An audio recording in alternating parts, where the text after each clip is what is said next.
Et pour la petite anecdote, je me souviens, un ami centrafricain, une fois, il était venu dans la base et puis il me dit « Wow, c'est l'Europe ici !» J'ai dit « Comment ça, c'est l'Europe ?»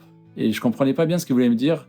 Puis j'ai réalisé qu'en fait, comme on avait l'électricité à la base, on avait Internet, on avait le Wi-Fi, on avait la climatisation, l'eau courante, des toilettes, des choses comme ça. Quand il a dit c'est l'Europe, c'est que pour lui, c'était bien, quoi. Comparé à ses conditions de vie, c'était bien meilleur. Et moi, je lui réponds oh non, c'est plutôt le camping. Et là, il me dit mais c'est quoi le camping?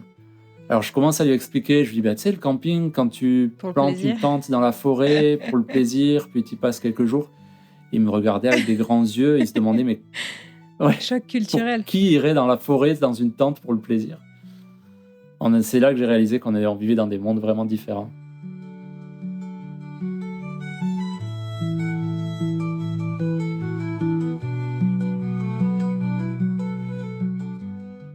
À bientôt. Vous déménagez? Mes vêtements, emballés, mes bouquins, empaquetés. La vie est dure, mais elle est belle. Attention au départ. Cette route mène bien quelque part. Alors, on y va. J'irai, madame, jusqu'au bout du monde.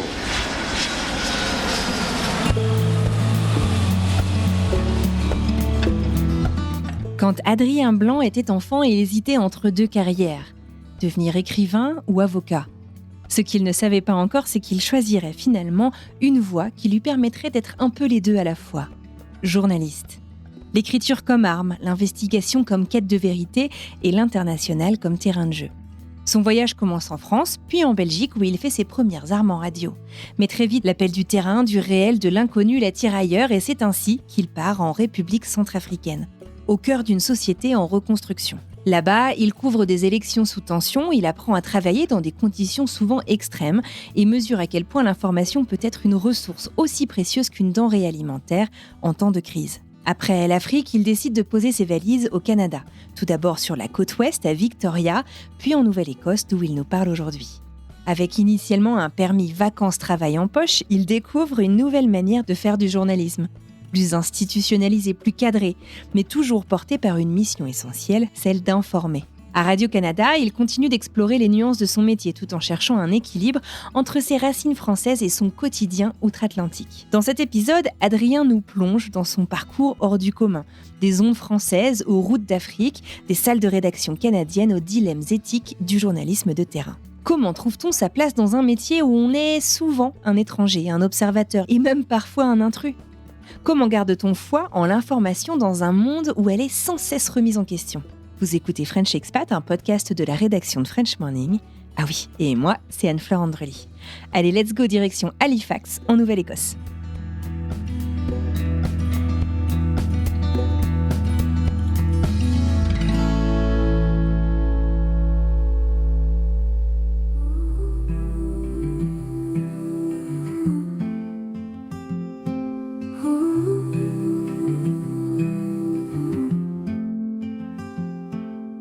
Bonjour, je m'appelle Adrien Blanc et j'habite à Halifax depuis 2021.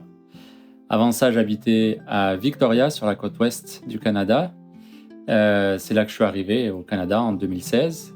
Et puis avant ça, bien sûr, j'habitais en France et je suis journaliste. Donc j'ai commencé comme journaliste radio et maintenant je suis journaliste télé à Radio-Canada. C'est ça, télé pour Radio-Canada. Donc c'est pas facile quand même pour les gens qui habitent là-bas. Radio-Canada, c'est aussi la télé, du web, toutes les plateformes. Ils font d'excellents podcasts aussi d'ailleurs.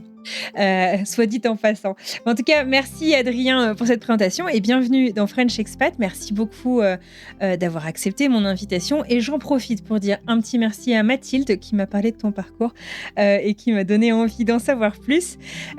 Bonjour Mathilde. Voilà, bonjour Mathilde.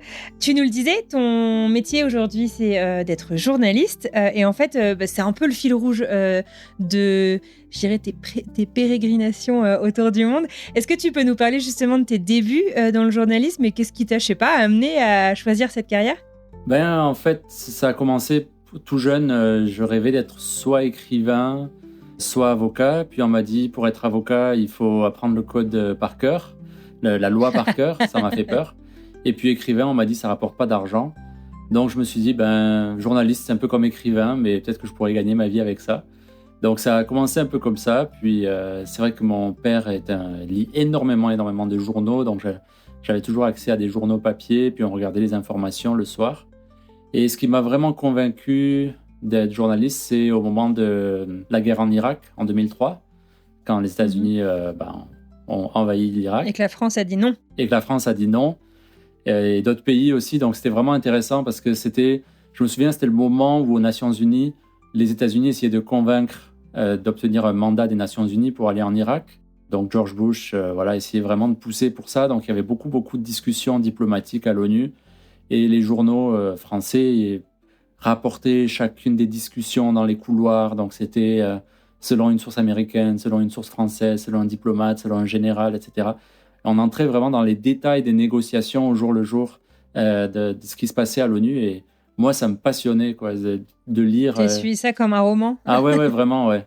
Puis, tu sais, les journalistes allaient voir chacun des points de vue, les leaders musulmans, puis d'autres.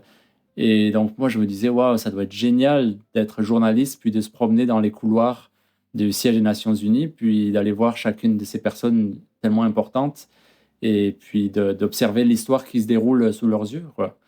Donc, c'est vraiment ça qui m'a donné envie, ou qui m'a, on va dire, qui m'a convaincu. Style de deal, quoi. Ouais, exactement. Ouais. Ouais. T'étais quoi, en terminale à ce moment-là? Oui, bien calculé. Ouais, exactement, j'étais en terminale. En plus, c'était le moment où on étudiait la Deuxième Guerre mondiale. C'est intéressant, du coup. Donc, en fait, c'est cette dimension internationale aussi, en fait, qui t'a donné envie de t'orienter vers le journalisme. Avant de partir au Canada, tu l'as dit en quelques mots, tu as travaillé dans plein de types de médias, la radio, la presse écrite. C'était quoi ton objectif? Est-ce que déjà, tu savais, je sais pas, que la télé, comme tu le fais aujourd'hui, serait ton médium de prédilection ou pas particulièrement? Pas du tout, non. J'étais persuadé que je ne saurais pas passer à la télé parce que je suis quelqu'un d'assez timide, puis je me voyais absolument pas passer à la télé, c'était même pas dans mon horizon en fait. Moi, je voulais travailler dans un... Ça faisait pas partie du champ des possibles. Ah non, absolument pas. Je me voyais à la presse écrite, au journal Le Monde, tu vois, c'était un peu mon rêve. Et puis, c'est tout ce que j'imaginais en fait. Mais quand je suis entré à l'école de journalisme, bien sûr, on apprenait les 3 médias à l'époque. Et c'est là que je me suis aperçu que la télé, c'était le média le plus complet parce que tu as l'image, tu as le son, tu as du texte aussi. Il faut écrire ce que tu vas dire dans ton reportage. Et donc, tu as plusieurs niveaux de langage, en fait. Et c'est là où je me suis dit, ah tiens, la télé, pourquoi pas. Tu peux passer beaucoup de messages, quoi. Ouais, encore exactement. Plus. Et puis, ce qui me passionnait aussi, c'est que un prof nous avait dit, il faut que votre reportage, même avec le son coupé, les gens comprennent ce qui se passe. Il faut que ce soit les images qui racontent avant autre chose. Puis après, c'est le son qui raconte. Et après, c'est votre voix qui raconte. Ah d'accord, donc les mots, en fait, arrivent en 3e niveau, quoi. Ouais. Et j'avais trouvé ça très intéressant. Et c'est difficile à faire, très difficile. J'imagine. Mais voilà, donc j'avais postulé pour me spécialiser en télé à l'école de journalisme. Mais je n'étais pas le seul. Donc, je n'ai pas été choisi pour faire la télé. Donc, on m'a mis à la radio. Donc là, j'étais vraiment déçu parce que, encore une fois, je n'avais absolument pas pensé à la radio. Moi, c'était presse écrite ou télé. Mais finalement, j'ai beaucoup aimé la radio. Et donc, en sortant de l'école, j'ai continué dans la radio. Alors, tu t'es lancé dans quoi dans la radio? Donc, j'ai fait plusieurs stages. Donc, j'ai fait à Vivacité à Liège, en Belgique.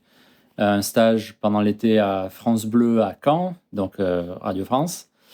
Et puis, mon premier boulot, ça a été à RCF à Mâcon, donc au nord de Lyon. Donc, RCF, radio associative.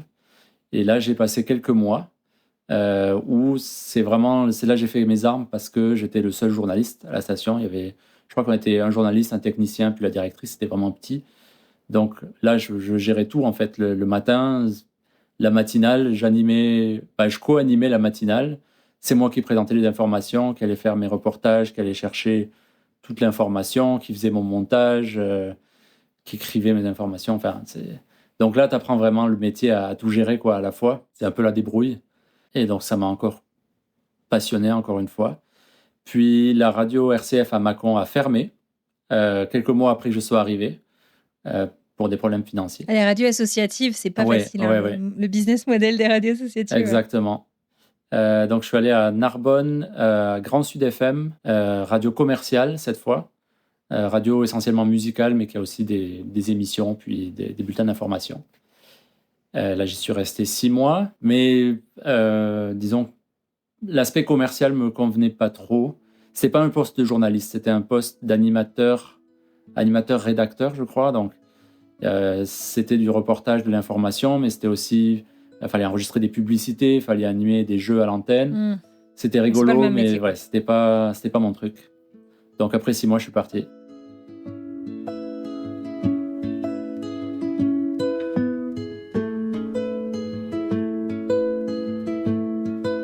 Comment est-ce que tu t'es retrouvé à passer 1 an en tant que reporter pour l'ONU en Centrafrique? Et alors l'ONU, du coup, c'est marrant parce que ta vocation est née aussi de cette envie de se rapprocher de cette institution d'une certaine manière? Ouais, c'est vrai. Ben, en fait, c'était parce que dans mon dernier poste en France, donc cette fois au Mans, en Sarthe, où je suis resté 3 ans, un peu plus de 3 ans, ben, c'est là que je me suis aperçu que même si j'aimais le reportage local, l'aspect international, j'y pensais tout le temps. C'est-à-dire en 4 ans de reportage local, j'avais toujours les yeux vers l'international.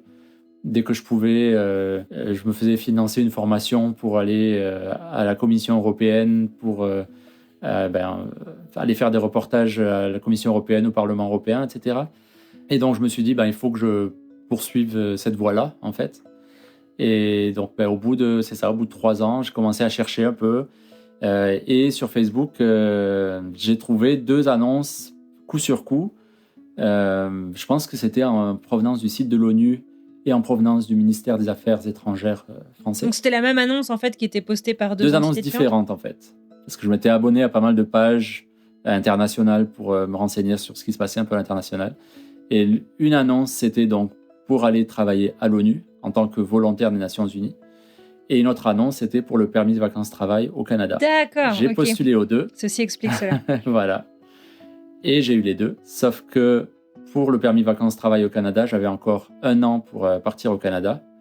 Alors que le volontariat à l'ONU, c'était tout de suite. Il fallait partir tout de suite.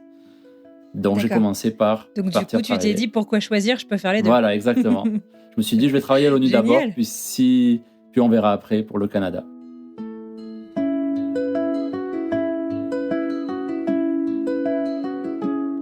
Et alors, est-ce que tu peux nous décrire la situation en Centrafrique quand tu y vas? Donc c'est en 2015 que je suis parti. La Centrafrique, je connaissais absolument pas. Tout ce que j'avais entendu, c'était dans les informations internationales qu'il y avait eu une guerre civile, un pré-génocide. Certains parlaient de pré-génocide. C'est quoi un pré-génocide? Bonne question. Tout le monde n'était pas d'accord sur la situation. La France, pour justifier son intervention, a dit qu'il y a une situation de pré-génocide en République centrafricaine. Donc, c'est là que l'ONU a créé une mission sur place pour essayer de ramener de la stabilité. Mais en fait, il y avait des violences communautaires. C'est-à-dire, c'est pas seulement des rebelles contre le gouvernement, c'était dans les villages, il y a eu des massacres. Entre voisins, il y a eu des massacres. Donc, ça inquiétait beaucoup. Ça rappelait le Rwanda, par exemple, en 1994. Donc, situation assez tendue. Mais moi, quand je suis arrivé en 2015, la guerre venait de se terminer. Il y avait encore beaucoup, beaucoup de violence et d'instabilité.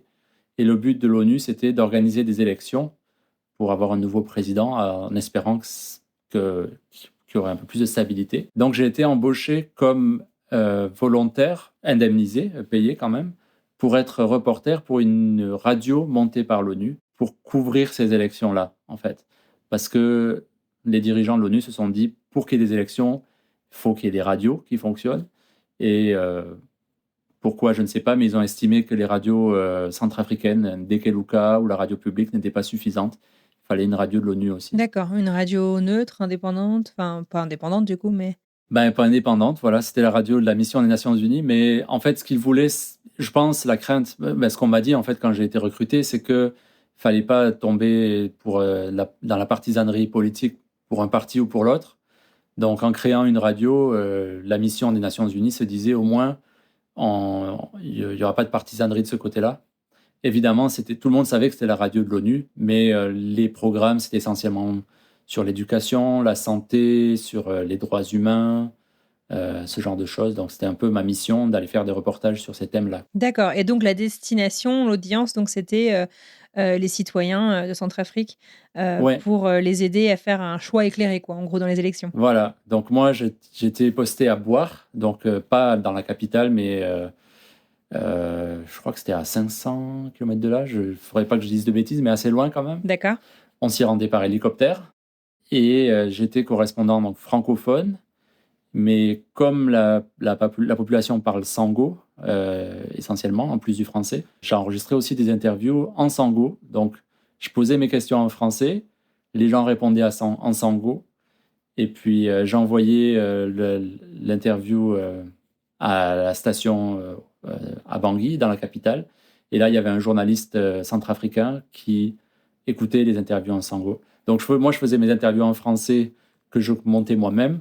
Et puis, il y avait des interviews en sango qui étaient montées à Bangui. Et comment tu fais pour interviewer, enfin, toi, si quelqu'un te répond en fait dans une langue que tu parles pas, comment tu fais pour rebondir justement sur la réponse? Eh ben, c'était bien le problème. Ouais, j'imagine, ça devait pas être évident. Ouais, c'était, en fait, comme je faisais mon interview en français d'abord, je savais ce que la personne avait à dire. Donc, j'adaptais un peu mes questions que je posais en français pour la version sango.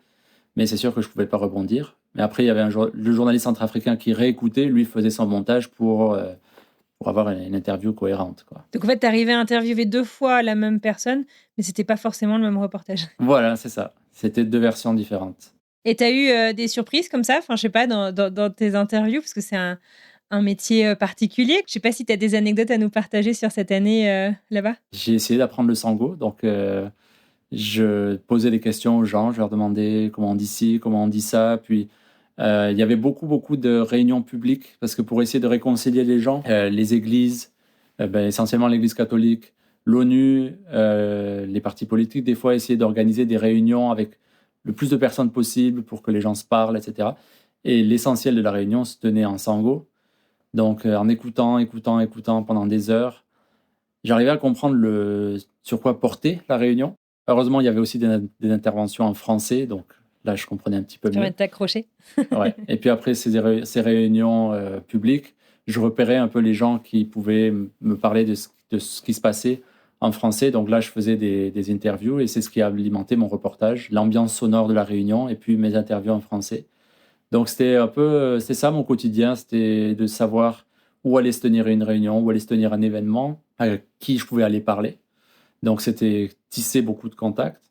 Mais la difficulté, c'est que il y avait un réseau téléphonique, mais qui ne fonctionnait pas toujours.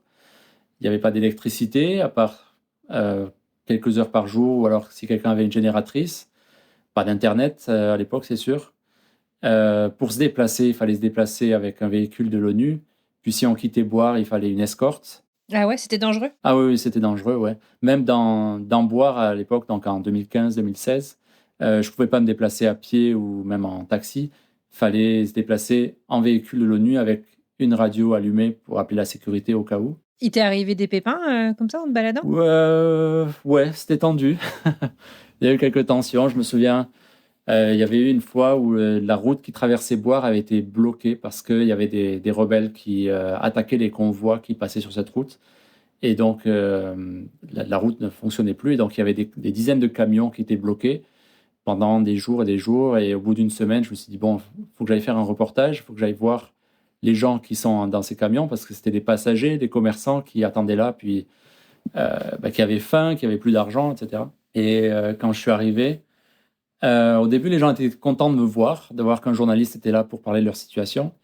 Mais très, très vite, la colère est montée, la frustration. Puis, étant français, il y a des gens qui ont commencé à m'attaquer verbalement en disant c'est la faute des Français, c'est votre faute. Puis là, il y a une femme qui dit de toute façon, toi, tu partiras pas tant que tu nous auras pas donné à manger. Puis la foule commençait à s'exciter, quoi. Et t'étais tout seul, du coup? Et j'étais tout seul. Donc, heureusement, j'étais arrivé en véhicule. Et j'avais ma radio accrochée à la ceinture. Et puis, heureusement, il y avait quelques personnes plus calmes, des camionneurs qui m'ont un peu escorté vers mon véhicule. Puis là, j'ai dû partir. Mais ça brisait le cœur en tant que journaliste parce que, tu sais, quand tu es journaliste, tu veux aller parler aux gens. Tu veux justement porter cette voix, cette frustration. Mais quand cette frustration se retourne vers toi, c'est un peu... Ouais, t'es obligé aussi de te mettre en sécurité. Ouais. Tous les jours, fallait surveiller la situation, se renseigner sur la sécurité. Parfois, dans Boire, il y avait des coups de feu. Donc, quand il y avait des coups de feu, on ne sortait pas pendant un jour ou deux. On attendait que la situation se calme, puis là, on pouvait ressortir. Mais en tant que journaliste, quand tu as ton téléphone, tu peux pas très bien t'y fier.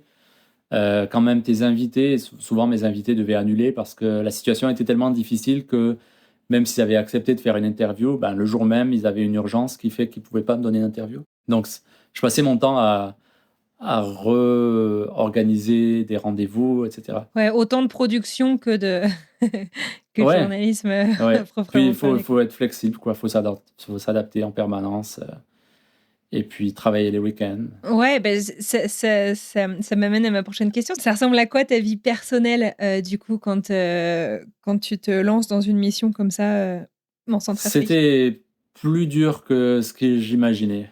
Déjà, je savais absolument pas à quoi m'attendre quand je suis arrivé. Je me souviens, donc, quand je suis arrivé donc, par hélicoptère, puis là, on prend un autobus de l'ONU qui nous amène jusqu'à la base. Donc, c'était une base militaire à laquelle était rattachée une base civile. Et donc, moi, j'étais sur la base civile, mais protégée par les militaires de l'ONU, par les casques bleus. Donc là, on entre dans cette espèce de grande, comment dire, de base avec des hauts murs en béton, des fils barbelés, des militaires partout, avec les grosses Je mitraillettes. dis: «Mais où est-ce que je suis?» Ouais. J'imagine, ça fait un peu un reality check, quoi, le truc, c'est: Où est-ce Ah que je me ouais, suis embarquée?» tu comprends où tu es, quoi. Tu questionné ton choix en voyant ça? Tu t'es dit: «Qu'est-ce que Non, je fous là?» moi, j'étais ou vraiment dans l'état d'esprit, si ça va pas, si c'est trop dangereux, si j'arrive pas à faire mon travail, je partirai. Tu sais, j'étais volontaire des Nations Unies, donc dans volontaire, il y a volonté. Donc, j'avais un engagement d'1 an. Et ce qui me mettait un peu la pression, c'est quand j'ai été recruté, la personne dans l'entretien d'embauche m'a dit bon, vous partirez pas au bout d'1 mois, hein, parce qu'il y a beaucoup de gens qui partent tout de suite. Vous allez rester, n'est-ce pas? Et moi, j'ai Ah dit ouais, quand oui, on te parce dit que ça, c'est flippant. Oui, en même temps, tu te dis: «Bah, je veux le job, quoi». ouais, j'allais pas dire ben non, je partirai dans une semaine. Ouais, mais en même temps, d'entendre qu'il y a plein de gens qui se barrent au bout d'un mois, j'imagine que tu te dis: Ouais. pourquoi?» Ben, j'ai beaucoup questionné mon choix tout le temps, en fait. Tout le temps, je me questionnais est-ce que j'ai raison d'être là? Est-ce que je suis utile? Moi, j'avais envie d'aider, tu vois, j'avais envie de faire quelque chose, que mon métier soit utile, mais c'est sûr qu'à chaque pas que je faisais, c'était un peu la surprise. Et donc, quand je suis arrivé dans cette base où je vois qu'en fait, c'est une base de tentes, c'est-à-dire derrière le grand mur et les barbelés, ben, en fait, c'est des tentes qui sont là, donc des tentes de 4 personnes avec un rideau pour séparer nos. Je sais pas si on pouvait dire des chambres, mais. 1 an en tente? Alors, 6 mois. Au bout de 6 mois, ils ont commencé à construire des chambres en préfabriqué. Donc, c'était un peu plus confortable. Mais au début, c'est ça, c'était des tentes. Alors, c'est bien parce que moi, je me suis fait des amis tout de suite. C'est-à-dire Oui, que tu as la proximité, ah ça ouais, mes t'oblige un peu? colocataires de tentes, tout de suite, on a été potes, quoi. Et heureusement, c'était des tentes climatisées. Donc, il y avait une climatisation qui soufflait en permanence. Donc, tu avais ce bruit de soufflerie en permanence. Le bruit Parce blanc que pour t'endormir? ah oui, non, ça pour dormir, c'est sûr. Sauf que des fois, la nuit, la climatisation s'arrêtait. Et quand elle redémarrait, alors là, chaque fois, ça nous réveillait. Ouais, d'accord.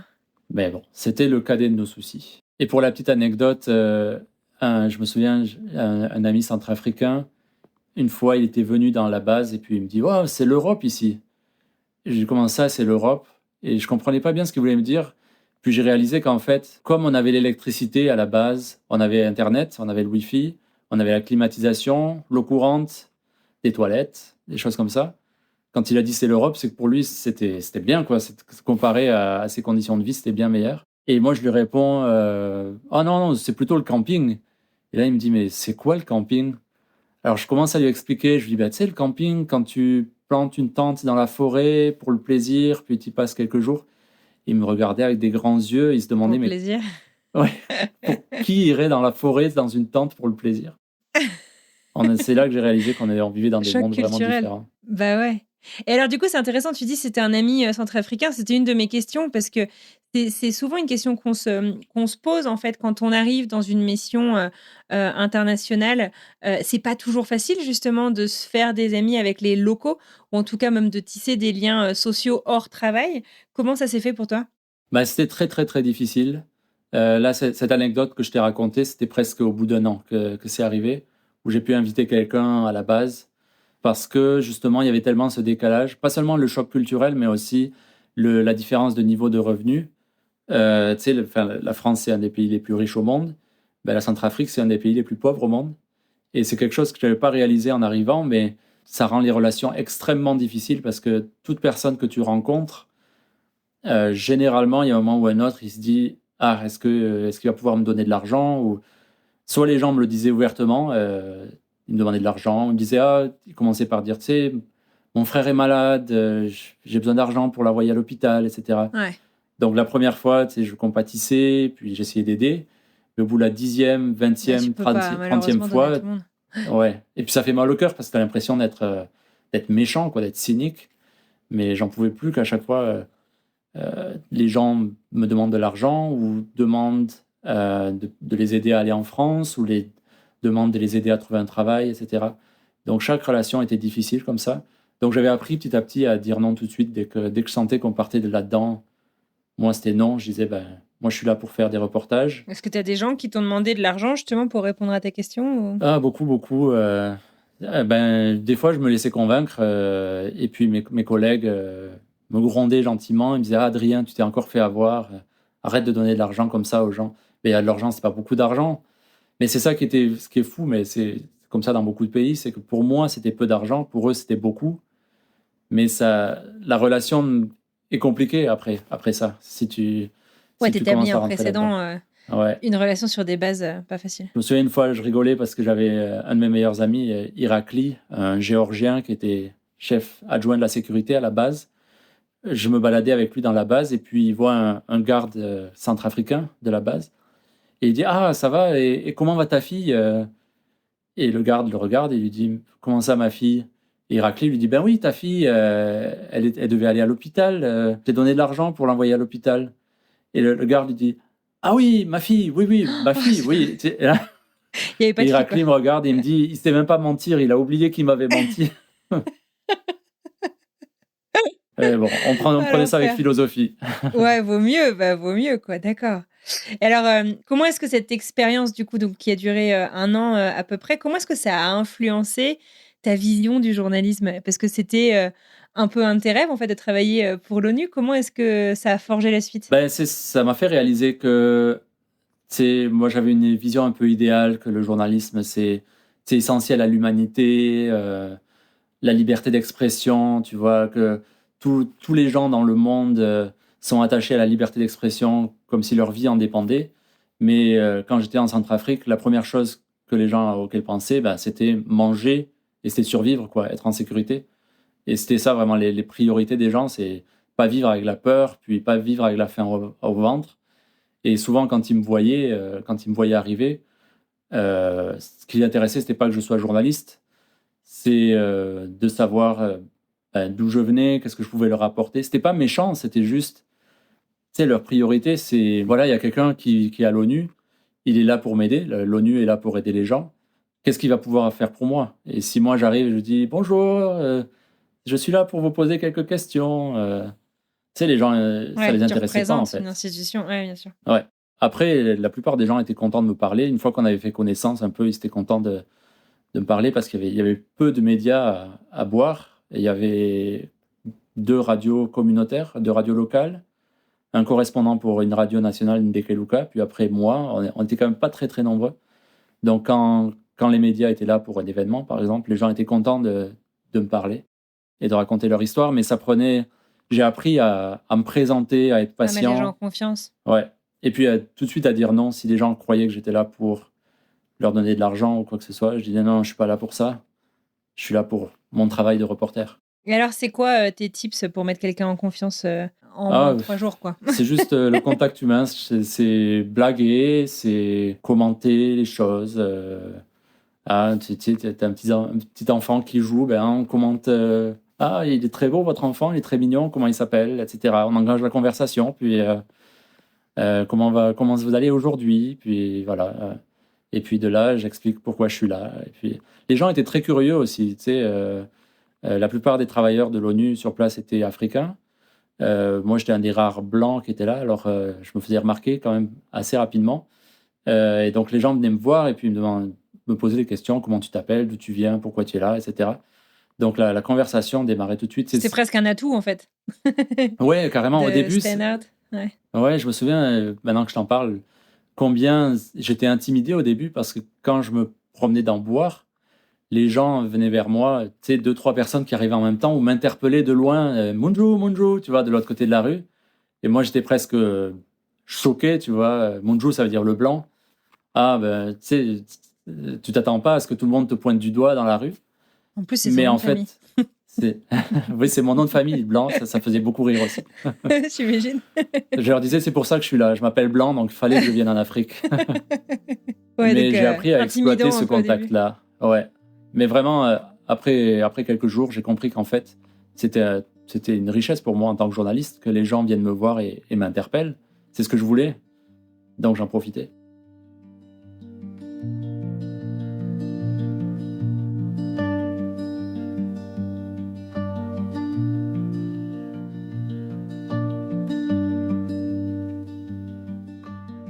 Au bout d'un an, tu disais que ton contrat initial, donc c'était 1 an, renouvelable ou non.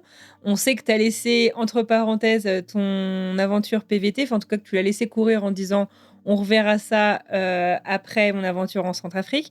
Du coup, c'est quoi le raisonnement à l'issue de cette année? Est-ce que tu sais que tu rentres? Est-ce que tu sais que tu rentres pour repartir ou est-ce que tu as considéré de prolonger l'aventure là-bas? Ou est-ce que d'ailleurs il y avait besoin, puisqu'une fois que les élections sont passées, est-ce que c'était nécessaire? Oui, il y avait besoin. Je pouvais rester pendant 4 ans, je crois, en tant que volontaire. Puis ma chef avait vraiment envie que je reste. Les élections se sont beaucoup étalées. Elles ont été plusieurs fois reportées. Il y avait les élections présidentielles, législatives, puis la radio était à peine en train de se monter, donc il y avait encore beaucoup de travail à faire. Donc, pareil, encore une fois, jusqu'à la dernière minute, je me posais la question, est-ce que je reste, est-ce que je pars? Ce qui m'a convaincu un peu, c'est qu'il fallait que j'aille valider mon PVT au Canada. Donc, alors que j'étais en Centrafrique, j'avais droit à des vacances et donc j'ai profité de 10 jours de vacances pour aller au Canada, de la Centrafrique au Canada, en passant par le Maroc. D'ailleurs, ça a été toute une galère parce que ceux qui nous écoutent, qui sont allés au Canada avec un permis vacances-travail le sauront. Il faut parfois envoyer un dossier médical, mais à Bangui, en Centrafrique, pour arriver à monter un dossier médical, quand il y a des coupures d'électricité, quand il n'y a pas de téléphone pour appeler les différents cabinets de médecins, etc. Quand les déplacements, j'avais pas le droit de me déplacer en taxi, il fallait que j'utilise les véhicules de l'ONU, mais c'était limité. Officiel, ouais, Enfin, d'accord. ça a été vraiment une prise de tête. Mais j'ai réussi à aller faire toutes mes analyses médicales, puis à monter mon dossier, à l'envoyer à l'ambassade du Canada à Londres, si je me souviens bien. Et quand je suis arrivé donc à Montréal pour faire valider mon PVT, la douane, heureusement, l'a accepté. Donc, je suis resté 1 semaine avec en fait un PVT validé, mais je suis reparti en Centrafrique en me disant, OK, maintenant mon PVT est validé, qu'est-ce que je fais? Est-ce que je vais vraiment au Canada pour m'y installer ou est-ce que je reste en Centrafrique?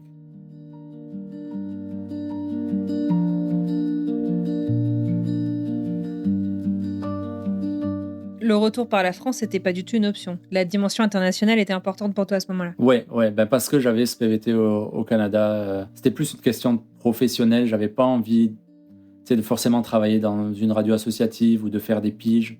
Moi, je cherchais vraiment un poste à long terme. Et je me disais, peut-être au Canada, il y a plus d'opportunités. J'avais vu que le poste de journaliste francophone au Canada, c'était recherché. Qu'ils étaient en manque de journalistes francophones hors Québec. Donc, je me suis dit, c'est peut-être ma chance, tu vois, de trouver un poste qui me plaît vraiment, quoi. Et alors, du coup, tu arrives en Colombie-Britannique initialement? Enfin, comment est-ce que ça se passe? Raconte-moi. Une fois que je me suis décidé que, OK, je quitte la Centrafrique, je vais au Canada, là, je suis retourné en France 1 mois.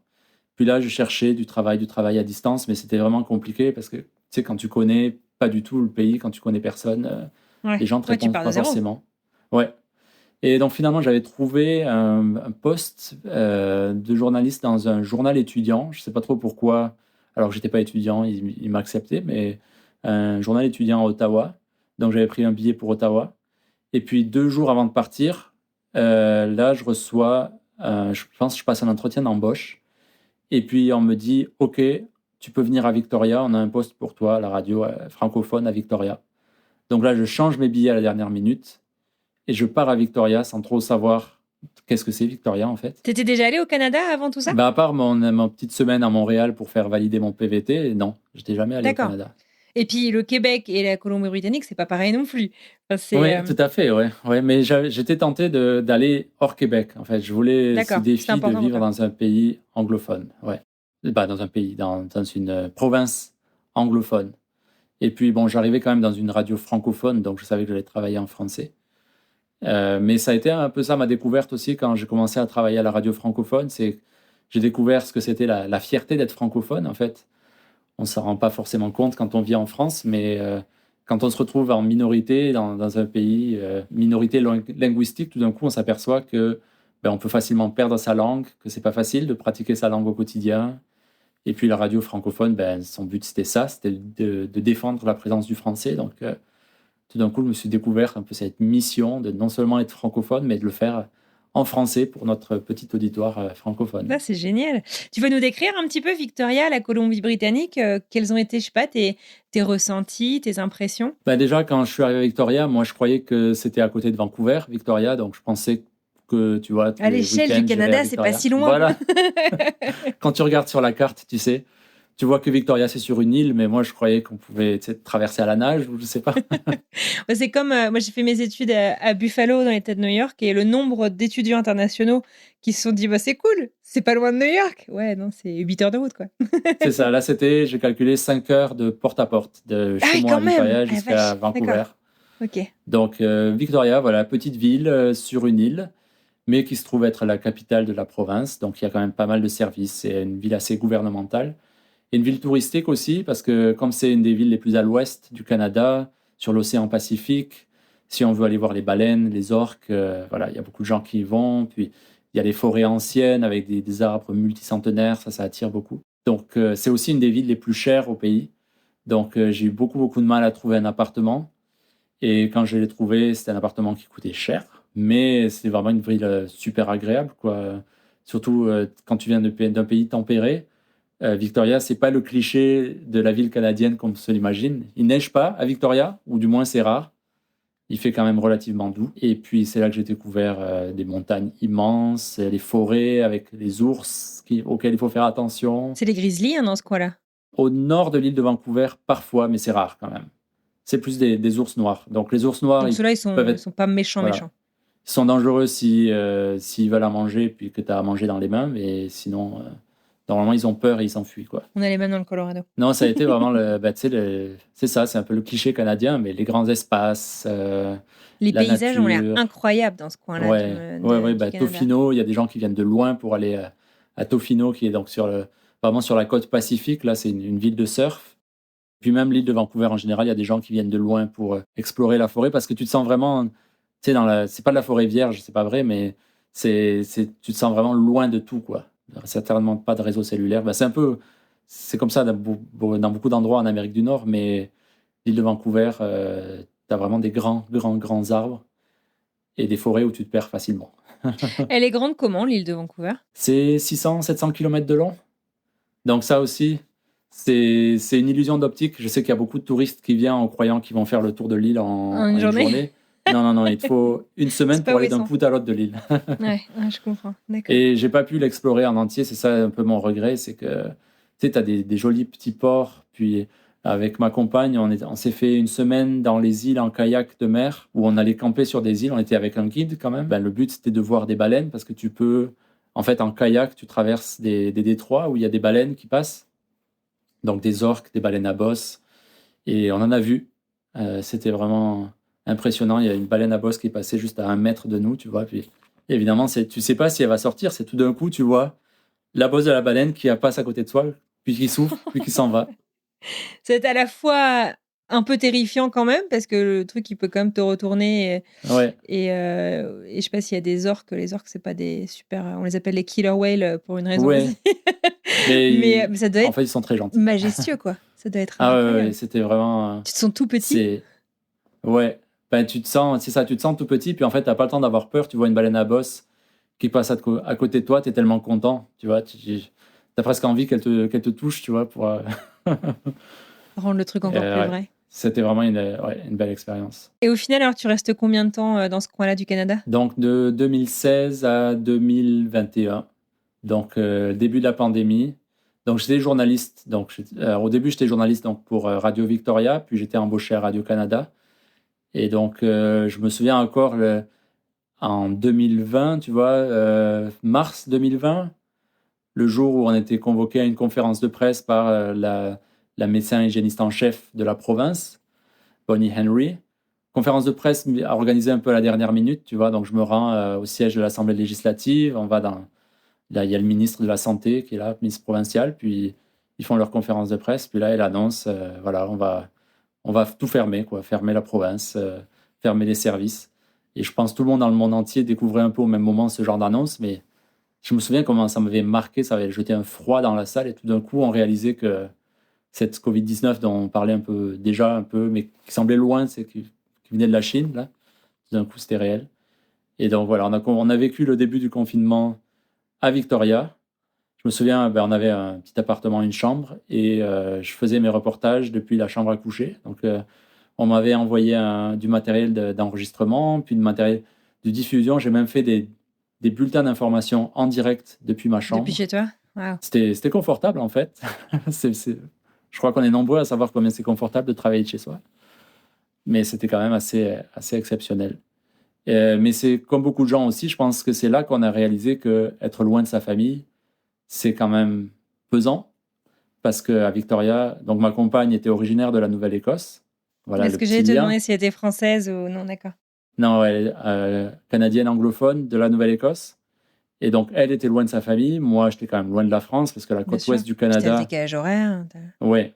Puis même pour se déplacer, pour aller en France, c'était des longs voyages. Donc, c'est là qu'on s'est dit, pourquoi pas aller en Nouvelle-Écosse. Moi, je connaissais à peine, j'étais juste allé en vacances, mais OK, j'ai dit à ma compagne, allons-y. Et donc, en plein confinement, on a déménagé en Nouvelle-Écosse. On a passé 2 semaines reclus. C'était une exigence de la Nouvelle-Écosse. C'est ce que j'allais te demander, parce qu'il y a les provinces. Je me souviens, on a fait un épisode sur le Yukon il y a peut-être 2 ans, un truc comme ça, je ne sais plus.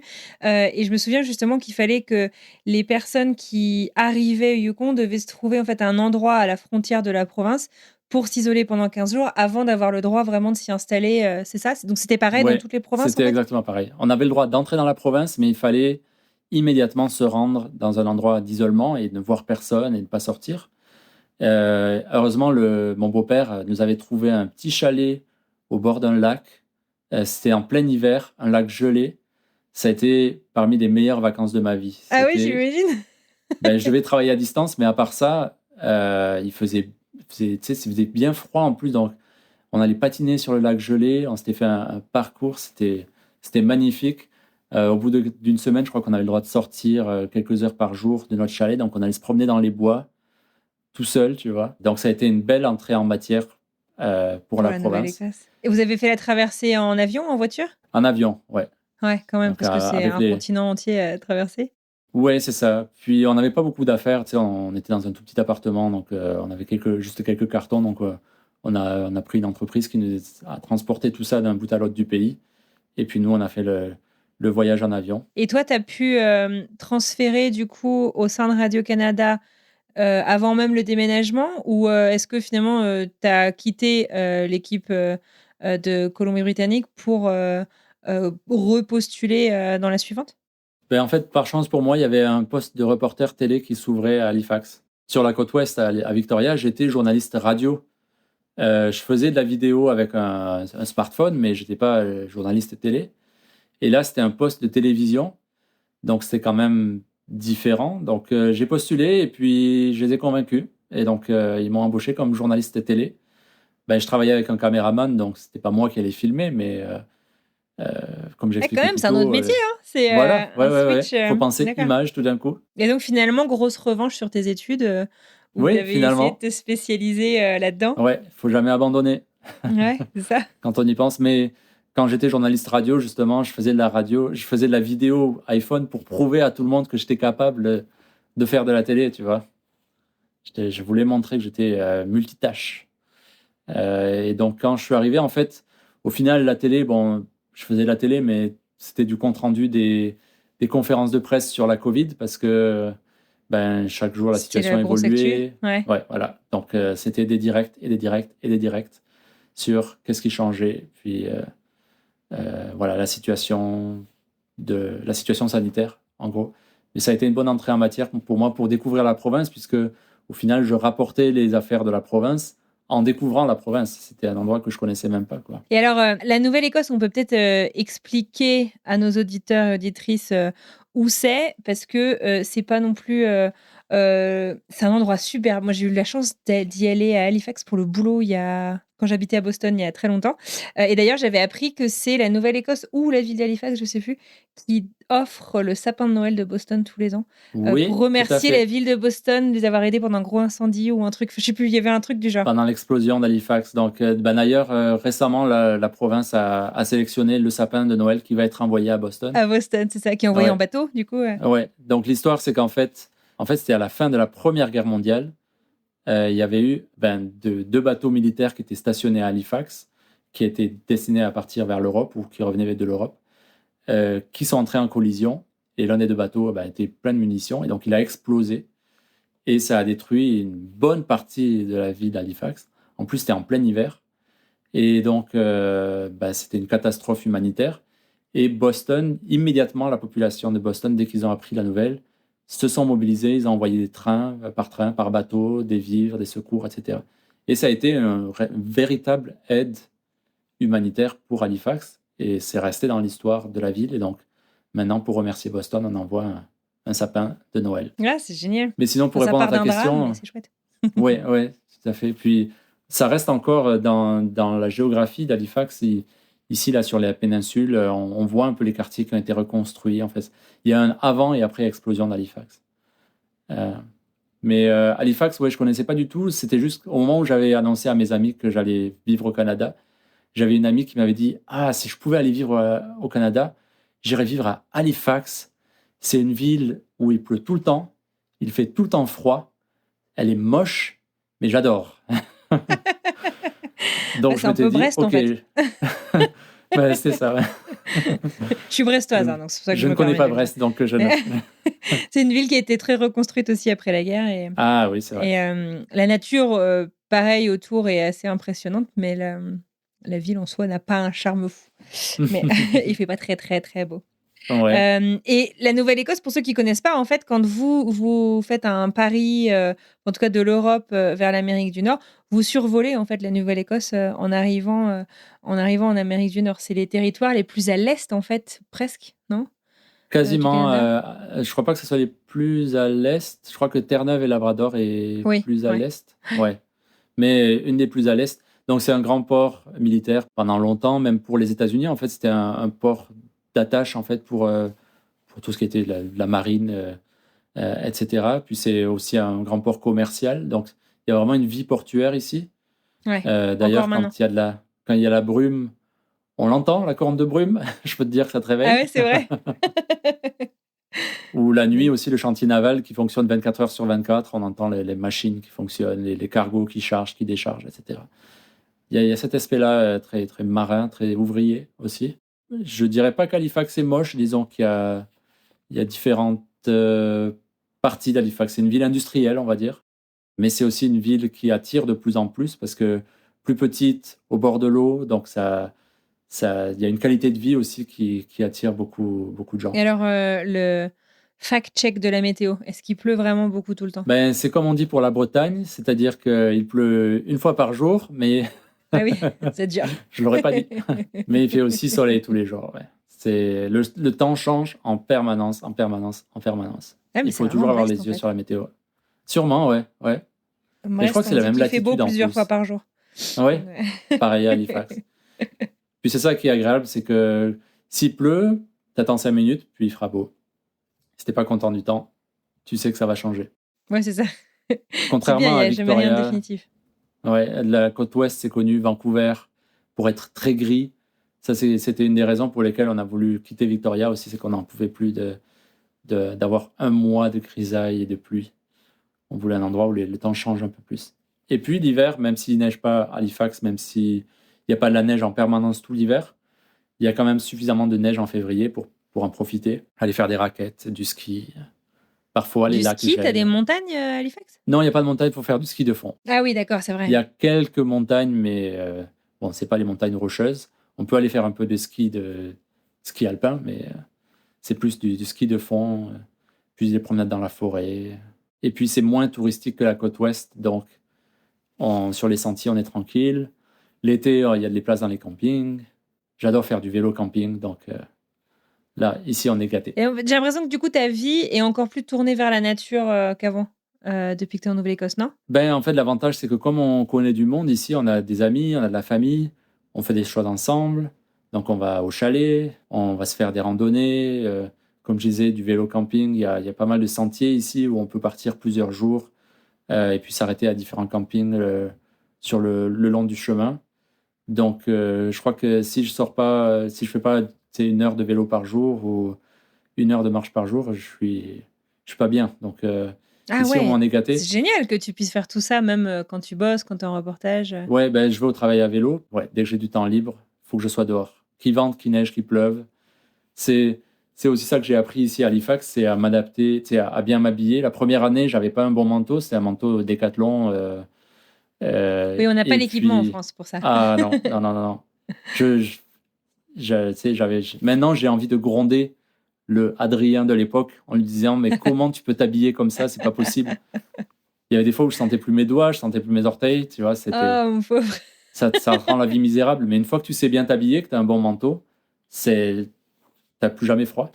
Et donc, c'est ce qu'on dit souvent, hein, c'est qu'il n'y a pas de mauvais temps, il n'y a que des mauvais habits. Oui, exactement.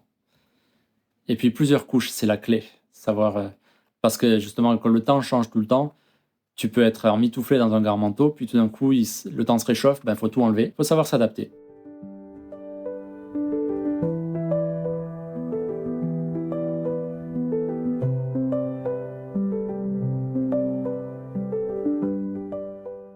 Et alors le pari qui était de se rapprocher des familles, donc d'être carrément plus proche, au plus proche de la famille de ta compagne et un peu plus proche de la France, ne serait-ce qu'en termes de décalage horaire. Est-ce que ça a été un bon pari? Est-ce que vous êtes content du coup de votre décision là-dessus? Oui, vraiment, vraiment. Comme je disais, mon beau-père habite à 1 heure d'ici. Par lui, on a accès à 2 chalets.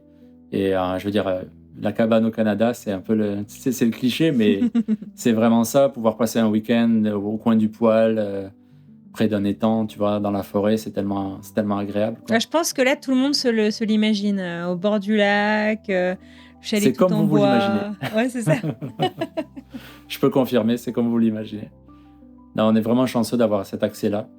Puis des kayaks aussi. On a accès à des kayaks, on peut aller faire du kayak sur les étangs, du canoë. Il y a le parc de Kejimekujik, un grand parc avec un grand lac en Nouvelle-Écosse où on peut louer des canoës puis aller camper sur des petites îles qui sont sur le lac. Ça, c'est vraiment un truc à faire pendant l'été.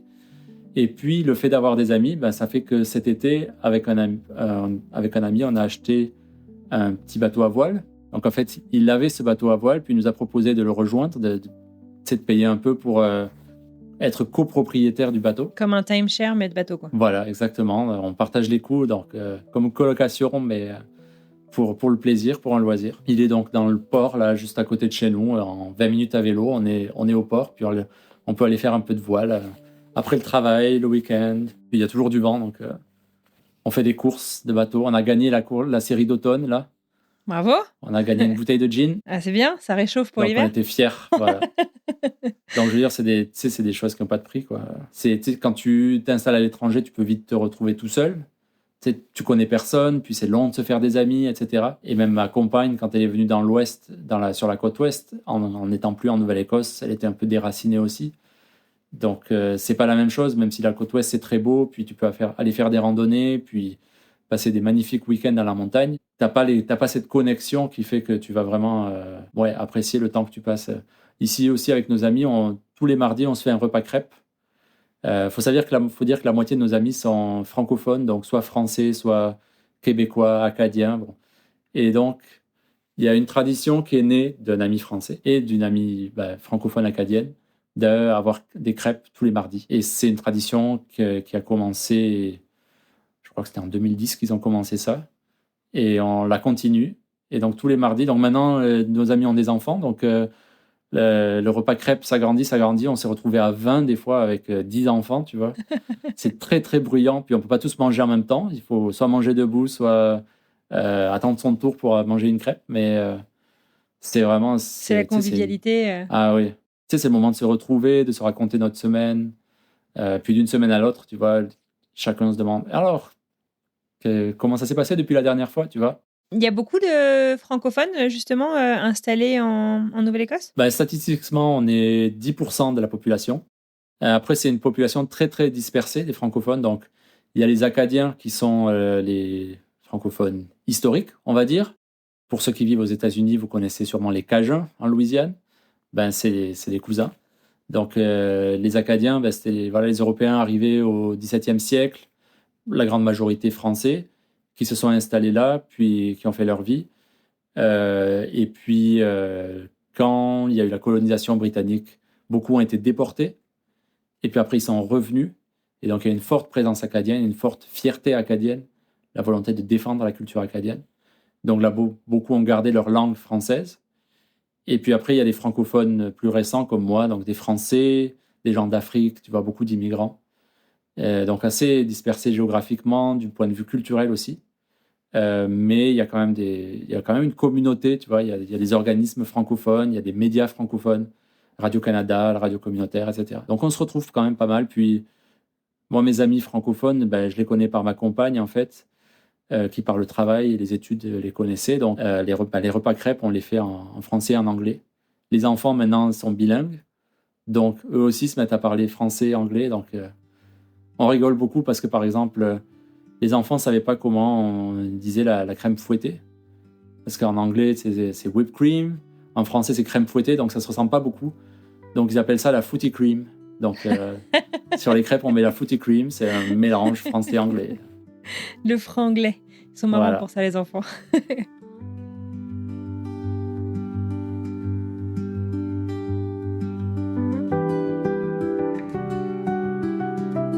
On parle de plus en plus, enfin on a beaucoup parlé, je dirais au cours des 20 dernières années, du Canada comme l'Eldorado des Français qui viennent s'installer. On fait souvent référence en fait au Québec, mais finalement il y a aussi un peu une réalité qui est différente. C'est pas parce qu'on va s'installer au Canada qu'on est accueilli à bras grands ouverts, que la vie est facile, qu'il n'y a pas d'efforts à faire. Est-ce que, je sais pas, ça t'évoque quelque chose? Est-ce que tu veux réagir à tout ça? Je dirais, pour moi, c'était la barrière de la langue. C'est pas que le Canada, je pense, mais disons, le fait d'être français, c'était un plus. C'est-à-dire que encore aujourd'hui, tu vois, les gens me demandent d'où je viens. Même si ça fait des années. Ton accent, tu veux dire ou... Voilà. Ouais. Ça fait 8 ans que j'habite au Canada, puis encore, on me demande d'où je viens. Et puis, des fois, j'oublie, je dis, je viens d'Halifax. Puis, les gens me regardent en disant, non, d'où tu viens? Je viens de France. Et alors là, quand j'ai de France, c'est the real French, les vrais Français. Oui. Donc c'est pas le québécois, c'est pas un acadien. Oui, moi, le nombre de fois où on m'a demandé tu viens d'où, je dis t'es quoi machin, I'm French. You're from Montreal. Bah non, de France, française Ouais. de France. Donc ça agace toujours mes amis québécois ou acadiens, mais voilà, je suis le real French. Donc il y a le côté Paris, romantique, etc. Ce qui est toujours un avantage, ça lance la conversation. Ça a été un peu difficile pour moi quand je suis arrivé au Canada parce que tu sais, j'étais célibataire, donc j'ai commencé à sortir, à essayer de rencontrer des femmes, à dater, et je comprenais pas pourquoi, mais je trouvais que les femmes que je rencontrais avaient l'air toujours intimidées par moi. J'avais l'impression de leur faire peur, tu vois. Donc je me disais, Il y a pas mal de clichés sur les francophones, non? C'est ça. Peut-être que je me trompe, hein, mais au bout d'un moment, je me suis dit, ça doit être un cliché sur les Français. Pourquoi je fais peur? Et alors, je sais pas si c'était, tu sais, mon comportement de Français qui allait un peu trop vite, tu vois. Mhm. Tu sais, on dit qu'en Amérique du Nord, il y a la first date, second Oui, c'est date, vrai. third date, et puis tu as des étapes qu'il faut bien respecter. À partir de quel jour est-ce qu'on est exclusif? Voilà, ouais. Do you want to be my girlfriend? Tu sais, après la 20e date. Bref. Et je me disais, ou alors c'est peut-être le cliché, tu vois, quand on dit que les Français, c'est ils veulent être séducteurs, ils sont pas sérieux. Il y a aussi le cliché du Français qui trompe facilement, tu vois. Ouais. Donc peut-être que c'était ça. Mais en tout cas, il y a eu cette barrière-là un peu, mais Et comment bah, ça s'est c'est bien. passé avec ta conjointe actuelle, Il alors? faudrait lui demander, mais je pense que le fait qu'elle connaisse des Français déjà, Ouais, elle avait ça pas rompt ces la glace, clichés-là. Ouais, ouais. Puis on a juste accroché, tu sais. Il y a l'aspect personnel qui fait que, quelle que soit la culture, quel que soit vous le... arrivez à passer les barrières, Voilà, culturelles. exactement. Ouais. Donc ça a bien accroché. Mais sinon, pour l'accueil, ouais, à part la barrière de la langue qui, bien sûr, est difficile, tu sais, difficulté de se faire comprendre, de comprendre. Il y a des petites choses aussi, tu sais, le logement, les prix du logement ont vite augmenté. Donc, quand tu arrives, pour trouver un logement, c'est difficile. Si tu n'as aucune connexion, tu n'as aucun. Tu sais, un Historique, propriétaire, même. voilà, un propriétaire veut savoir si tu es un bon locataire. Quand il voit aucun historique, c'est difficile. En même temps, tu arrives plein d'espoir, plein d'idéaux, donc optimiste, positif. Je me souviens encore que, ben, à l'expiration de mon permis vacances-travail, je m'étais mal débrouillé. En fait, j'avais demandé un permis de travail, mais sans comprendre que tu peux pas étendre, faire une extension de ton permis vacances-travail avec un permis de travail. Donc, il a été refusé. Donc, soudain, je me retrouvais sans emploi, sans permis de travail, Ouais, le sans stress. autorisation de travail. Ouais, donc, sans savoir si j'allais pouvoir rester. Puis, c'est là que ma belle famille de ma compagne, que je venais tout juste de rencontrer, nous rendait visite pour la première fois. Donc, on blague toujours que la première fois qu'ils m'ont vu, j'étais en pyjama sur le canapé, en train de chercher du travail et chercher un permis de travail parce que j'étais, entre guillemets, illégal, même si je n'étais pas illégal, au Canada, quoi. Mais bon, ils m'ont aimé quand même. Mais voilà, c'était juste un petit accident de parcours et puis il faut rester positif et puis on s'intègre. Puis une chose que j'ai appris aussi, c'est que si souvent les gens sont plus mal à l'aise que toi, c'est-à-dire, tu sais, ils voient arriver un Français qui connaît pas très, qui est pas adapté à la culture ou qui parle pas très bien. Souvent les gens sont mal à l'aise et même donc c'est pas à toi d'être mal à l'aise. Tu sais, moi même si j'étais mal à l'aise, j'essayais de pas le montrer. Je blaguais, tu vois, j'étais aimable comme ça pour briser la glace, pour casser ce malaise de la barrière de la langue ou de la culture. Et à partir de là, tout va bien, les gens sont contents de t'aider, de découvrir qui tu es, et au contraire, ça se passe bien. Et alors, à partir de quel moment est-ce que tu as su, que tu allais pas rentrer en France à l'issue de ce PVT? Ah, c'est une bonne question. Assez tard, justement, c'est pour ça aussi que j'ai laissé expirer mon permis de travail, mon permis vacances-travail. C'était, ben, je pense, quand j'ai rencontré ma compagne, je me suis dit, ben, ok, on reste. C'était un peu la raison. Encore une fois, tu sais, c'est les liens que tu crées, quoi. C'est pas, oui, un pays, c'est beau, tu peux découvrir plein de choses, mais tu es un peu un touriste dans ce pays tant que tu n'as pas créé des liens avec les gens sur place. Et donc, voilà, de rencontrer ma compagne et de voir que c'était du sérieux et qu'on pouvait construire une vie ici, ben, ça nous a déterminés à rester. Et tu es d'ailleurs devenu canadien depuis? Voilà, je suis devenu Canadien depuis le début de l'année. Ouais, félicitations. J'ai pu voter aux dernières élections municipales, ça a été mes premières. Là, on a des élections provinciales en ce moment où je vais pouvoir voter. Peut-être des élections fédérales bientôt. Ça, c'est excitant. Puis de s'entendre dire bienvenue, puis d'avoir un deuxième passeport, c'est un symbole fort, ouais. Oh, on sent que tu es fier. Oui, tout à fait. Ah ben, dès que j'ai pu, j'ai demandé ma citoyenneté. Dès que j'ai eu l'invitation, bien sûr, j'ai accepté. Puis dès que j'ai eu mon certificat de citoyenneté, j'ai couru à Service Canada pour demander mon passeport. Puis dès que j'ai eu mon passeport, je l'ai utilisé. Voilà, non, j'étais vraiment content. Et puis pour voter, tu sais, maintenant on peut voter à distance, etc. Non, moi je voulais voter en personne, avec le bulletin papier, Ah, le j'ai jour du vote. interviewé des Français, là-dessus. On a eu les élections, US, il y a pas longtemps Ah oui, et justement, en fait, c'est pareil, on pouvait voter, à distance, par courrier, par plein de trucs pendant un mois, avant, mais je comprends, en fait, les primo-votants, c'était: «Non, moi, je veux aller voter en personne, je veux vivre l'expérience à fond, quoi». C'est ouais, important. Ouais, je ouais. comprends. Qu'on te dépossède pas de ce moment symbolique, en fait, d'une certaine Ouais, c'est manière. vraiment, c'est ça, c'est un moment symbolique. Puis arrivé sur place, il y avait le directeur du bureau de vote qui accueillait les gens, puis il entend mon accent français. Alors il me dit, ah, ben justement, j'essaye d'apprendre le français, donc tu vois, il essaye de me parler un peu français. Puis il me dit, et au fait, vous allez voter pour les élections scolaires parce que vous êtes ayant droit. Et je dis, ah ben oui, oui, c'est vrai, j'y pensais pas. Donc tu vois, il y a quelque chose aussi de... Pareil, la connexion humaine qui est importante. Ouais. Quoi. Non, on sent que c'est super important. Comment est-ce que tu trouves du coup l'équilibre entre tes racines françaises, ta vie canadienne et particulièrement du coup en Nouvelle-Écosse, qui est une province qui a une très forte identité culturelle? Ben justement, je me faisais la réflexion, il n'y a pas longtemps, on a eu ici en Nouvelle-Écosse le Congrès mondial acadien. Donc, c'est-à-dire pendant un peu plus d'une semaine, donc tous les Acadiens du Canada, mais aussi donc, des États-Unis, essentiellement de la Louisiane, les Cajuns, mais aussi des Acadiens qui sont au Massachusetts, enfin voilà, un peu répartis, sont venus ici en Nouvelle-Écosse pour célébrer leurs racines, leur histoire, leur fierté d'être Acadiens, aux couleurs de l'Acadie, qui est le bleu, blanc, rouge avec l'étoile jaune, etc. Et au bout d'une semaine, je dis, mais sans trop en apercevoir, je dis, ah je suis vraiment fier d'être Acadien. Puis là, je réalise que non, je suis pas Acadien. Je suis francophone. Je suis pas Acadien d'origine, tu vois, mais d'avoir passé une semaine au Congrès mondial acadien, je me sentais une appartenance. Et je pense que c'est un peu ça, chaque appartenance s'ajoute, en fait. Tu perds pas quelque chose, c'est pas conflictuel, en fait. Je me considère comme français, canadien et un peu acadien. Et puis, néo-écossais, tu vois, néo-écossais, c'est différent du Québec. Je vois, tu sais, quand je communique avec des gens du Québec, on n'a pas du tout les mêmes références culturelles, la même histoire politique, etc. C'est une identité, tu sais, qui se construit. Et puis, c'est ce que j'essaye de dire aux gens aussi, tu vois, quand ils me parlent, et puis, tu sais, ah, vous êtes français? Oui, je suis français, mais j'essaie de leur montrer que je ne suis pas que français. Je suis aussi canadien comme toi, quoi.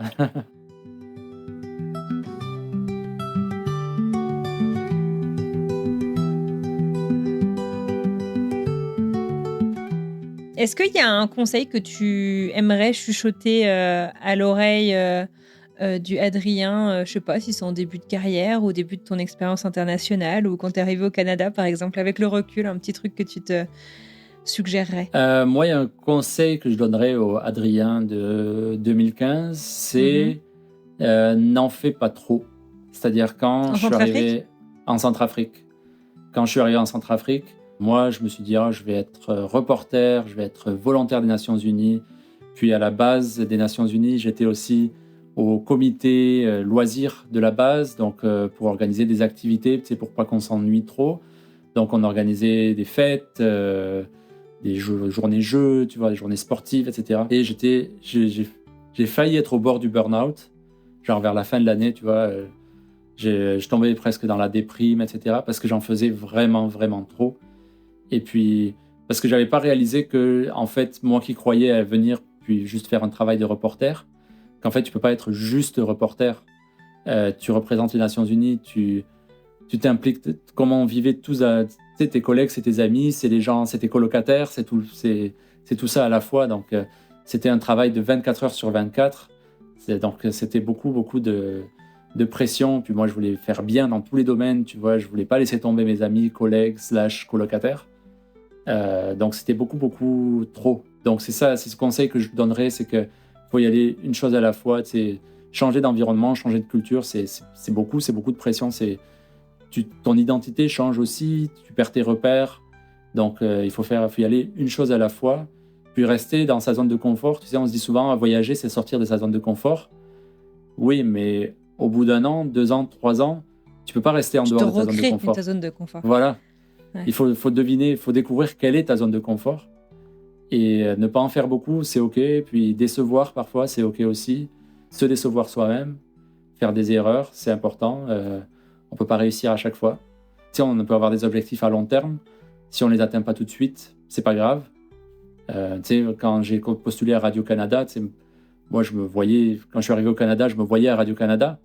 Mais ça m'a pris 2 ou 3 tentatives, je crois, avant d'être admis à Radio-Canada. Et au début, je comprenais pas. Je me disais, j'ai les compétences, pourquoi ils me prennent pas? Mais à chaque fois, ils me disaient, non, il te manquait ci, il te manquait ça. Donc, faut juste être patient avec soi-même, puis comprendre que progresser, ça va doucement. Trust the process. Oui. Et ben c'est super intéressant. En tout cas, je t'adresse un grand merci, un grand bravo pour ton parcours. Petite question bonus qui m'a été soufflée par une ancienne collègue à toi. Tu étais pompier volontaire avant. Je me demandais quand la question allait sortir. Bon, ça, je sais que c'est Mathilde qui a un grand amour du travail des pompiers, qui rêverait d'être pompière, elle aussi, Ouais. qui On s'intéresse à dit cela. pompière? Ah, je savais pas. Alors, moi, je dirais pompière juste parce que j'ai envie. Oui, je crois qu'on dirait pompière. En fait, c'est parce que donc, quand j'étais au Mans, juste avant de partir en Centrafrique, je travaillais le matin. Donc, je finissais à 2h de l'après-midi. Et l'après-midi, je m'ennuyais à mourir parce C'est que comme tous ça mes que tu amis t'es étaient au retrouvée, travail. Et puis, j'ai découvert que ma caserne d'à côté cherchait des volontaires. Donc, je suis allé les voir, puis j'ai postulé. Puis, pareil, je me suis dit, on verra. Si ça fonctionne pas, ça fonctionne pas. Et en fait, j'ai vraiment découvert que c'était absolument génial. J'ai adoré. Il y Tu avait faisais quoi, du beaucoup de coup? formations au départ. Tout ce que fait un pompier, donc lutte contre les incendies, intervention sur les accidents, intervention de secours en ambulance, un peu de tout. Et ouais, j'ai fait un peu de tout. Puis parfois, tu es réveillé en pleine nuit, puis il faut y aller. Alors, la limite étant que j'avais quand même un travail. Donc, si c'était trop proche de mon heure de travail, je disais aux collègues, désolé, je peux pas y aller, je travaille bientôt là. Mais ouais, c'était vraiment génial parce que tu sais, c'est le genre c'était du volontariat, mais j'allais dire de métier, mais d'activité, où tu te sens utile directement. C'est-à-dire tu vois immédiatement quel changement tu apportes, parce que quand tu es pompier, tu interviens dans ce qui généralement est le pire jour de la vie d'une personne. Mais déjà, quand tu arrives, les gens soupirent et ah, voilà les pompiers, ouf. Ouais, on est rassuré. Puis là, tu arrives, tu fais ce que tu as à faire, et même si la personne a mal, même si elle est en détresse, ça la calme un peu. On lui dit, OK, on va vous amener à l'hôpital, voilà. Ou si tu es sur un incendie, tu luttes contre l'incendie, tu l'éteins, c'est satisfaisant, quoi. Tu as le sentiment du devoir accompli. Travail accompli, ouais, tu m'étonnes. Donc, au moment de partir en Centrafrique, c'était mon regret, c'était de quitter mes amis, mais c'était aussi de ne plus être pompier volontaire. T'as fait ça pendant combien de temps, du coup? Pendant 2 ans. D'accord. Ouais. Et j'imagine qu'il y a beaucoup d'entraînement physique aussi, non, pour ce genre de... L'entraînement physique, il faut être en bonne condition physique. Après, comme ils cherchent des volontaires, ça c'est mon interprétation, mais je pense que les véhicules sont adaptés pour un peu toutes les tailles, toutes les forces. Les outils aussi sont adaptés. Puis on est toujours en équipe, donc le plus fort va faire le travail le plus dur. Puis la personne qui est bonne pour le relationnel va plutôt faire l'aspect relationnel, etc. Donc c'était aussi un avantage, c'est que ça me forçait à aller courir 2 fois par semaine avec mes amis, ce que je ne fais absolument plus. Ah, oui, mais en même temps, tu fais le vélo, tu fais le kayak, tu fais le ski de fond, on peut pas tout faire. Faut faire des choix. Je pense que ça m'a mis sur une bonne lancée pour faire de l'activité physique plus tard. Ouais. Mais c'est vraiment quelque chose qui me manque encore beaucoup, mais c'était aussi, ça demandait beaucoup d'implication parce que tu y penses tout le temps, puis il faut toujours aller aider à la caserne. Être joignable.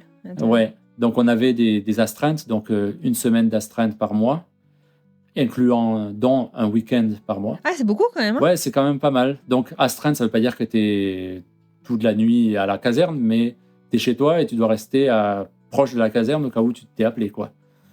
Et donc, c'est pas adapté forcément à une vie familiale. Puis, parfois, tu fais une intervention pendant toute la nuit, donc tu passes une nuit blanche. Puis, le lendemain, il faut aller travailler. Et si tu as des enfants... C'est dur. Ouais. Donc, c'est vraiment une passion. D'accord. Mais c'est aussi un travail d'équipe. C'est ça aussi que j'ai adoré, c'est que tu n'es jamais seul, en fait. Et puis, on a un peu le cliché des pompiers, tu vois, les gros durs, qui ne montrent pas leurs émotions, puis qui sont prêts à tout absorber, mais... C'est pas vrai, il y avait aussi un grand soutien psychologique, une grande solidarité. Après une intervention difficile, on prenait le temps de s'asseoir, de discuter de ce qui s'était passé, et puis, tu vois, de se soutenir les uns les autres.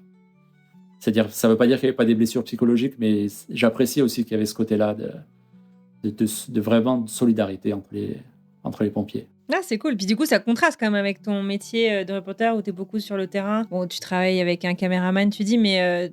c'est quand même beaucoup de travail en solo aussi, ce que tu fais. Donc, c'est un bon complément d'une certaine manière aussi, quoi. Et puis, le travail de journaliste, c'est quand même très, très, très cérébral. Il faut réfléchir à ton sujet, il faut apprendre très, très vite.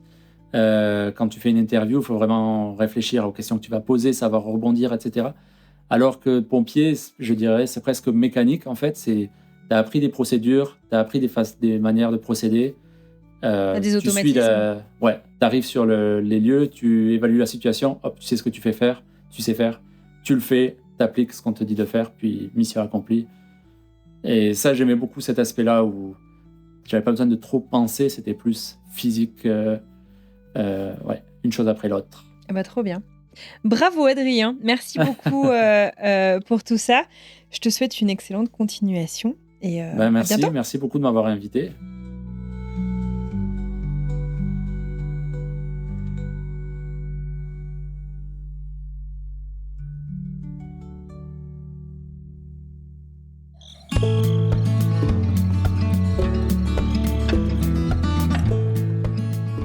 Et voilà, c'est terminé pour aujourd'hui. J'adresse un immense merci à Adrien Blanc pour ce chouette moment passé ensemble. Un moment qui, je ne sais pas pour vous, mais moi m'a beaucoup donné envie de partir à la découverte de la Nouvelle-Écosse. Un grand merci à vous aussi qui nous écoutez. Merci infiniment de nous avoir écoutés jusqu'au bout. Si cet épisode vous a plu, n'hésitez pas à le faire savoir en lui donnant des étoiles sur vos plateformes d'écoute, en le partageant autour de vous, que ce soit sur les réseaux sociaux ou dans la vraie vie. Ça compte énormément, alors merci d'avance. La semaine prochaine, on met le cap à l'Est et on part en direction de Londres et de Bristol. Je vous laisse découvrir un petit extrait.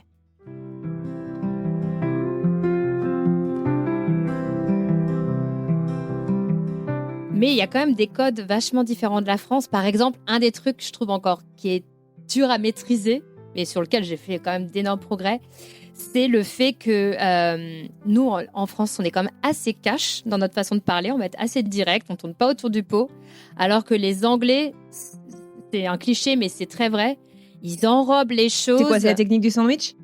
Mais même pas, parce qu'ils te mettent même pas ça entre deux compliments, c'est vraiment juste, ils vont te dire quelque chose, mais tu sais pas exactement si c'est positif ou négatif. Ils veulent pas te heurter, ce qui peut être bien parce que je trouve que les relations humaines au quotidien sont beaucoup moins conflictuelles qu'elles peuvent l'être en France.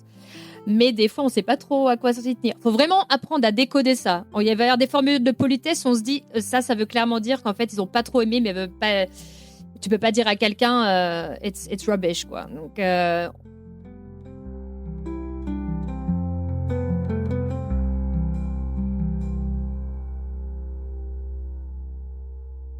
Voilà, c'est tout pour moi pour aujourd'hui. Encore merci d'être là chaque semaine. C'est un grand privilège de faire ce podcast pour vous et avec vous. Je vous souhaite une merveilleuse fin de journée, une très belle fin de semaine et je vous dis donc à mardi pour une nouvelle histoire. À bientôt!